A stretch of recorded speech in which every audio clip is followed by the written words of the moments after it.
죽으시며 돌보셨습니다. 오늘 말씀 제목입니다. 며칠 전에 인터넷에서 한 어머니의 손글씨 편지에 관한 그런 글을 보았습니다. 군대 간 아들에게 매주 편지를 쓰는 어머니였는데 그 편지의 내용인즉 밥은 먹었냐, 밤에는 잘 자냐, 날이 많이 더운데 훈련 받느라 고생이 많겠다. 너는 내게 늘 자랑이야. 어떤 상황에서도 주님을 붙잡아라. 한 장 또 한 장 어머니는 글씨도 삐뚤고 문장도 어색했지만은 그 마음만큼은 분명하고 단단했습니다. 그런데 이 편지에 대해서 아들의 반응은 요즘 누가 편지로 연락하나? 그냥 카톡으로 보내지. 여기에 대한 댓글 반응도 엇갈렸습니다. 부모가 너무 부담스럽게 한다. 그래도 그게 사랑이다. 이런 엇갈린 여러 가지 반응들이 있었습니다. 한 사람은 매주 펜을 들었고 다른 한 사람은 메시지함을 넘겼습니다. 한 사람은 기다렸고 다른 한 사람은 바빴습니다. 이 시대에는 효도조차 조심스레 해야 할 감정이 되어버렸습니다. 효도는 더 이상 의무가 아니라 선택이 되었고 때로는 피곤한 윤리로 꼰대의 가르침으로 이렇게 간주됩니다. 가족의 몰락이라는 책에서 성인 자녀 중 52%가 부모를 부양하는 것을 도덕적 의무로 느끼지 않는다고 응답했다. 반면 부모 세대 중 86%는 자녀가 자신을 돌보는 것이 당연하다고 여겼다. 세대 간의 기대가 엇갈리죠. 부모는 자녀를 향해 한없이 주는 것을 당연하게 여기지만 자녀는 이제 내가 살아야지. 언제까지 부모에게 내가 매일 거야. 부모님 너무 나를 힘들게 해. 이런 의식이 있습니다. 예전에는 부모님 살아계실 때 잘해라. 이런 것이 일상의 교훈처럼 통했지만 지금은 부담스럽다. 간섭이다. 거리 두고 살자. 우리 교회 청년들도 자기는 결혼하면 부모님 모시고 살 거야. 이런 글을 올리는 청년이 있는데 청년들이 말린다 그래. 너 그럼 장가 못 간다. 그리 할지라도 결혼 전까지는 부모님과 같이 산단 말을 하지 말아라. 이것이 이 시대의 문화가 됐습니다. 말하지 않아도 알아요 라는 책에서는 정신건강의학과 전문의가 정우열 씨가 쓴 책인데 부모는 자녀를 위해 평생을 설명 없이 살아간다. 그런데 자녀는 부모를 이해해야만 받아들일 수 있다고 생각한다. 이 말이 뼈아픈 이유는 부모는 끝까지 자녀를 사랑하기로 결심한 존재인 반면에 자녀는 사랑할지 말지를 판단하는 존재가 되어가고 있다는 것입니다. 통계청이 발표한 자료에 따르면 대한민국 60세 이상 노인 10명 중 7명은 자녀와 따로 살고 있습니다. 전 여기까지 문제 없다고 생각해. 따로 살아야지. 다 경제력이 있는데. 그런데 45% 이상은 1년에 한 번만 만나고 산다는 거예요. 더 충격적인 사실은 노년층의 가장 큰 고통은 경제 문제가 아닙니다. 경제 문제는 여러 모양으로 해결을 받았습니다. 노년층의 가장 큰 고통은 관계의 단절입니다. 고독함. 부모는 늘 한 자리에 머뭅니다. 기도의 자리에, 기다림의 자리에, 묵묵한 사랑의 자리에 머뭅니다. 하지만 자녀는 늘 바쁘고 멀고 자기 중심적입니다. 어머니의 기도는 무거운데 자녀의 효도는 점점 가벼워집니다. 효도는 가끔 하는 이벤트가 되었고 어버이날 카네이션 하나로 모든 빚을 다 갚은 듯 유세를 떨며 살아갑니다. 이런 시대에 오늘 본문은 우리에게 상당한 울림을 줍니다. 한 아들과 어머니의 사랑 이야기입니다. 지금 이 시대는 아들이 어머니를 잊어버리고 어머니를 버려버리는 시대지만 오늘 본문에 나오는 아들은 절대 어머니를 놓지 않습니다. 어머니를 절대로 버리지 않습니다. 그 아들이 누구냐? 우리의 구원자가 되시는 예수님이십니다. 우리는 예수님이 십자가에서 보여준 그 효도의 본질, 어머니를 향한 뜨거운 사랑, 결코 지나치면 안 된다고 생각합니다. 예수님이 말씀해요. 26절에 여자여 보소서 아들입니다. 이 말씀을 하신 시점이 언제입니까? 십자가 위에서 손과 발에 못이 박히고 피가 흐르고 호흡이 가빠오는 그 순간입니다. 어머니 마리아를 바라보면서 어머니 아들입니다. 예수님은 가장 가까운 어머니를 잊어버리지 않으셨습니다. 세상을 구원하신다면서 나의 어머니를 잊어버리지 않았다고요. 세상의 모든 죄를 짊어진 그 순간에도, 가장 고통의 순간에도 어머니라고 불렀습니다. 어머니의 이름이 살아 숨쉬게 했습니다. 이것이 효도입니다. 감정이 아닙니다. 상황을 핑계로 하지 않는 책임입니다. 가장 괴로운 순간, 가장 고통스러운 장소에서 예수님은 어머니를 위한 마음을 멈추지 않으셨습니다. 영성의 심리학에서 신학자 피터 스카지로는 하나님을 깊이 사랑하는 사람은 자신의 가족을 가볍게 여기지 않는다. 가족을 외면한 영성은 결국 왜곡되고 마른 실랑으로 굳어버린다. 이런 말을 했습니다. 예수님은 단순히 어머니 사랑합니다 라고 죽어버린 게 아니에요. 27절에 또 그 제자에게 이르시되 보라 내 어머니라 하신데 그때부터 그 제자가 자기 집에 모시니라. 여러 차례 공부한 본문이죠. 예수님은 자신의 제자, 가장 사랑하는 제자 요한에게 어머니를 위탁했습니다. 여자여 보소서 아들이니이다. 보라 내 어머니다. 단지 관계를 설명한 것이 아니라 역할을 바꾸는 장면입니다. 십자가 위에서 예수님은 자신의 제자 요한에게 어머니 마리아 봉양을 맡겼다는 것입니다. 나는 이제 갈 수밖에 없지만 너는 내 자리를 대신해라. 물론 요한복음에서 강조하고 있는 신앙 공동체는 가족 공동체, 믿음 안에서 한 가족된 공동체를 강조하고 있지만 오늘 본문을 효라는 관점에서 해석하는 것은 결코 틀린 내용이 아닙니다.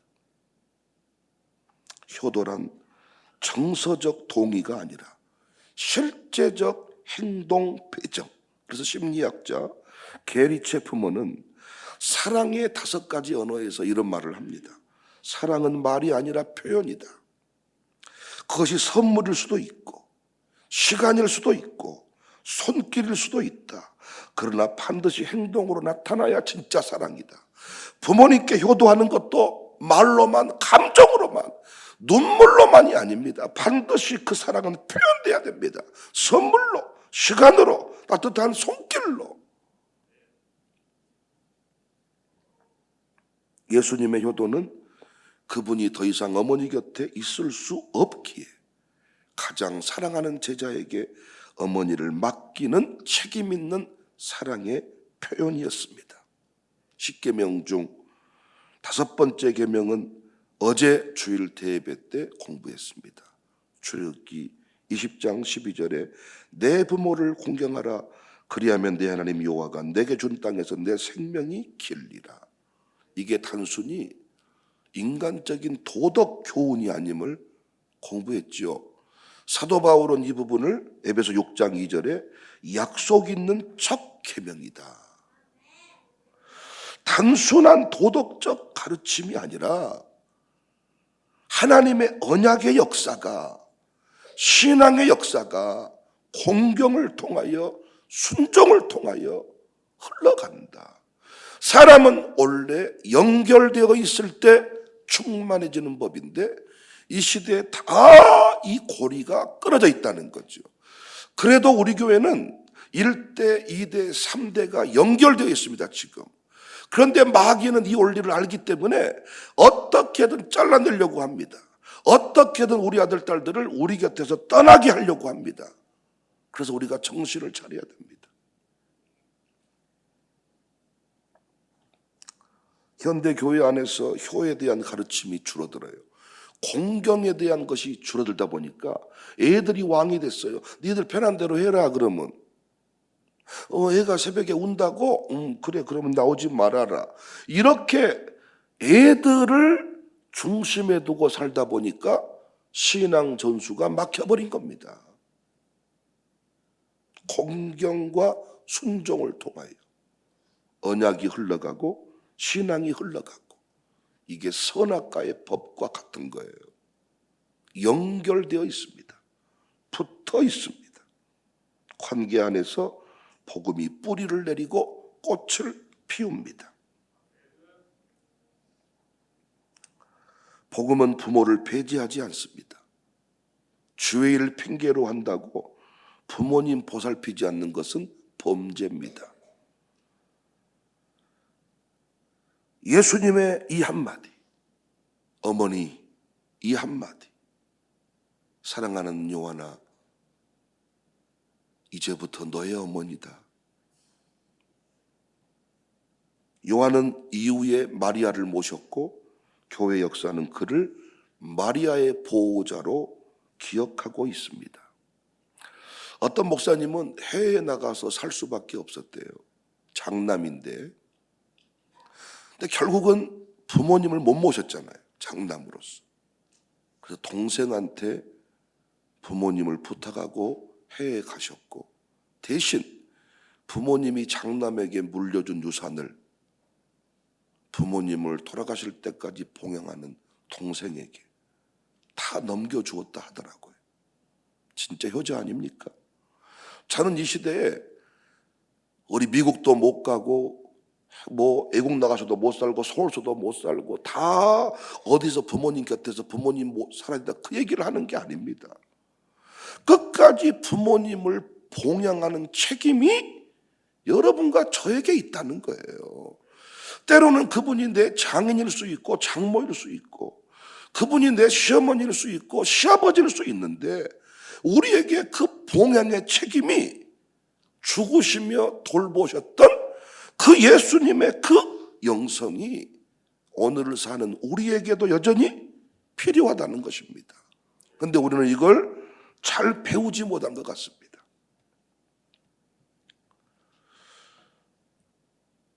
마리아를 모시고 살았던 요한은 사랑의 사도다. 그래서 그 사도 요한이 사랑에 대해서 얘기를 합니다. 우리가 요한 1, 2, 3서를 보면요. 얼마나 그 사랑에 대해서 깊은 얘기를 하고 있는지 알 수가 있습니다. 말로만이 아닙니다. 말과 혀로만 하는 사랑이 아니다. 행함과 진실함으로 하는 사랑이다. 난 요즘 우리 교회 며느리들 중에 감사하는 며느리들이 생겨났어요. 정말 시부모님을 친정부모님 못지않게 잘 봉양하고 모시는 우리 젊은 그런 며느리들을 제가 볼 때요, 너무너무 감사하더라고요. 그 며느리가 시어머니 손을 딱 잡고 걸어가는 모습을 볼 때 너무너무 아름답더라고요. 어머니 팔짱을 딱 끼고 봉양하는 모습을 보일 때 너무너무 감사하더라고요. 명절 때 홀로 지낸 어머니 곁에 가서 다 함께 시간을 보내는 모습을 보일 때 너무너무 감사하더라고요. 기껏해야 자기 애들하고 놀러 가는 게 전부잖아요. 빨간 날이 쫙 끼어 있으면 자기 아들, 딸들하고 아주 어디 명소에 가서 사진 찍는 게 요즘 젊은 것들의 어떤 이슈인데, 요즘에 우리 젊은 며느리들이 어머니를 모시고 착 가서, 물론 한기퉁이에 어머니한테 애 맡겨놓고 또 놀기도 하겠지만은, 그래서 나는 그 젊은 것들이 어머니를 이렇게 그 가까이 하려고 하는 모습이 참 좋습니다. 난 우리 교회가 어떤 형태로든지 간에 부모님을 버리는 이런 문화를 배격하는 교회이기를 바랍니다. 저는 요양원에 맡기지 말자는 게 아닙니다. 요양원에 필요하면 맡기셔야 되고 위탁할 수 있습니다. 그런데 그 요양원에 운영하신 분들이 가슴 아파하는 게 뭐냐? 부모님은 그렇게 자식을 만나고 싶어 하는데 핑계는 그럴싸합니다. 찾아오는 자식이 없다는 거예요. 코로나 때는 면회가 금지됐기 때문에 그렇다고 치지만 면회 오라 그래도 안 온다는 겁니다. 이것이 현대판 고려장이다. 부모님은 밤낮 쉬지 않고 아들, 딸을 기다리는데 아들, 딸은 결코 부모님을 찾아뵙지 않는다는 거예요. 어떤 집은 그 부모님이 계속 이렇게 자녀에게 전화를 하니까 그 치매 관련된 조사를 해가지고 아예 연락이 안 되도록. 그런데 여러분, 그 치매라는 게 뭐냐면 가장 중요한 기억은 남겨둔다는 겁니다. 그런데 그 부모님은 계속해서 자식을 향한 마음을 가지고 애타게 기다리는데 자녀는 일상을 살아간다는 핑계로 모든 것을 다 단절시켜버린다는 거예요. 그리고 나서 부모님 떠난 뒤에 왜 그랬을까? 그 전화 받은 게 결국 몇 통이나 된다고, 그때 찾아뵌 것이 몇 번이나 된다고 이렇게 후회한다는 겁니다. 사랑하는 여러분, 형태는 다를 수 있겠지만 나는 우리 교회가 어른들을 공경하고 끝까지 초라하게 만들지 않는 그런 교회였으면 좋겠습니다. 아멘 좀 크게 하십시다. 이런 중요한 설교할 때는 아멘을 크게 하시는 거예요. 어른들이 아멘 크게 해주셔야 우리 다음 세대가 보고 배우는 거죠. 여러분들이 왜 공경을 하셔야 되느냐? 우리 아이들이 그래 여러분을 공경합니다. 여러분을 공경해야, 여러분 부모 세대는 예수 안 믿은 집이 많지만 그럼에도 불구하고 여러분이 공경신앙의 모델이 될 때 여기 있는 우리 아이들이 여러분을 공경합니다. 우리 교회 어른들을 공경만 한다면 우리 애들이 우리 교회 안 따를 거 아닙니까? 여러분을 공경만 한다면 우리 교회 안 떠날 거 아닙니까? 우리 교회 안 떠나면 새벽 예배 배울 거 아닙니까? 그러니까 여러분들이 어른 공경신앙을 제대로 보여주어야 우리 아이들도 여러분 그 길을 따라간다고요. 우리 교회는 노년사역회가 있습니다. 노년교구가. 얼마나 감사합니까? 그 노년교구를 제가 살펴보니까 자식이 믿는 집도 있지만 안 믿는 집이 대부분이야. 저는 그 노년교구 어르신들도 결코 우리가 초라하게 만들어서는 안 된다고 생각해. 노년교구 어르신들을 여러분이 잘 가르쳐 주십시오. 육적인 자식한테 너무 매이지 말라고. 이제는 영적인 가족을 만났으니까 중요한 유산이 있거든. 이 교회의 모든 것들을 맡기고 노년의 삶을 우리가 병원 모시고 가고 우리가 다 할 수 있습니다. 그 노년의 삶이 초라하지 않도록 우리가 철저히 지켜드릴 수 있습니다. 나는 우리 은퇴교육자에도 마찬가지인 것 같습니다. 거기에 자녀들이 봉양할 수 있는 교육자도 계시지만은 그렇지 않은 홀사모님도 계시고 그렇지 않은 은퇴 목사님도 계시는데 여러분과 제가 이 은퇴 교육자를 앞으로 우리가 오히려 지금 그분들의 덕을 더 많이 보고 살아갑니다. 지금. 그런데 우리가 정말입니다. 평생 주의 나라 확장을 위해 헌신했던 그 목사님들을 초라하게 늦게 해서는 안 된다고 생각합니다. 어딘가는 그분들 영광을 지켜드려야 되는데 숨질 때까지 찬송하도록, 숨질 때까지 찬송하도록 도와줘야 됩니다. 여러분과 제가 정말입니다. 수많은 일을 하는 교회지만은 어른들을 공경하고 끝까지 어른들을 초라하게 만들지 않는 그런 교회가 되었으면 좋겠습니다. 그런 문화를 만들어 갑시다. 우리 교회 그런 문화가 지금 만들어지고 있습니다. 1대 지나고 2대 지나고 3대 지났는데요, 정말 며느리하고 시어머니하고 한 신앙 공동체를 이루니까 진짜 가족으로 살더라고요. 진짜 말로만이 아니라 진짜 사랑하게 되더라고요. 난 이런 아름다운 모습들을 계속 만들어갈 때 그 공경과 연결되어 있고 이 공경과 연결이 함께 가는 거고, 연결될 때 다스리고 정복하고 충만할 수 있다. 주의 일을 핑계로 효도하는 일 소홀히 하지 않았으면 좋겠습니다. 부모님 용돈 드리는 일, 자식 학비는 변함없이 드리면서 변함없이 탁탁 자식을 위해서 다 내어놓으면서 부모님 용돈은 이래저래 이리 빼먹고 저리 빼먹고 결국 부모님 용돈 드려본들 다 결국 자식에게 돌아옵니다. 하나님은 다 지켜보고 있습니다. 그 모든 것이 신앙입니다. 신앙. 10회를 종금하듯이 부모님에게 용돈을 바치는 것도 마땅한 도리이고 의무인데 우리는 이런 것들을 행하지 못합니다. 작든 크든 항목을 정해놓고, 항목을 정해놔야 돈이 들어오면 나가는 거지, 항목이 없으면 절대로 못 나갑니다. 여러분, 항목 정해져 있는 아파트 부금, 차량 할부, 자녀 교육비, 이건 돈이 들어오면 자동으로 나가잖아요. 그런데 그 다음에 항목이 없는 기타 등등은 돈이 3배, 4배로 생겨도 절대로 못 나가는 법입니다. 그래서 여러분, 선교하는 사람은 보니까 돈이 많아 선교한 게 아니라 항목이 정해져 있으니까 선교를 하는 겁니다. 목사 섬기는 사람도 돈이 많아 섬기는 게 아닙니다. 목사 섬긴다는 항목을 정해 놓으니까 섬길 수 있는 거지. 돈 생기면 섬겨드릴게요. 절대로 돈 생겨도 항목 없는 쪽으로는 가지 않습니다. 우리 교회가 어제도 우리 아이들이 그렇게 성장해서 곳곳에 부모님의 신앙과 사랑을 새겨놓고 고백해 주니 얼마나 위로가 됐습니까? 앞으로도 우리가 부모님들을 위로하고 효도하고 특별히 어른들을 공경하는, 초라하게 만들지 않는 우리 교회가 되었으면 좋겠습니다. 샬롬에서도 이 부모 공경신앙, 어른 공경신앙 잘 가르치고 절대로 우리가 현대판 고려장을 하는 일이 없도록, 부모님의 마음의 대못을 박는 일이 없도록 잘 살아갔으면 좋겠습니다.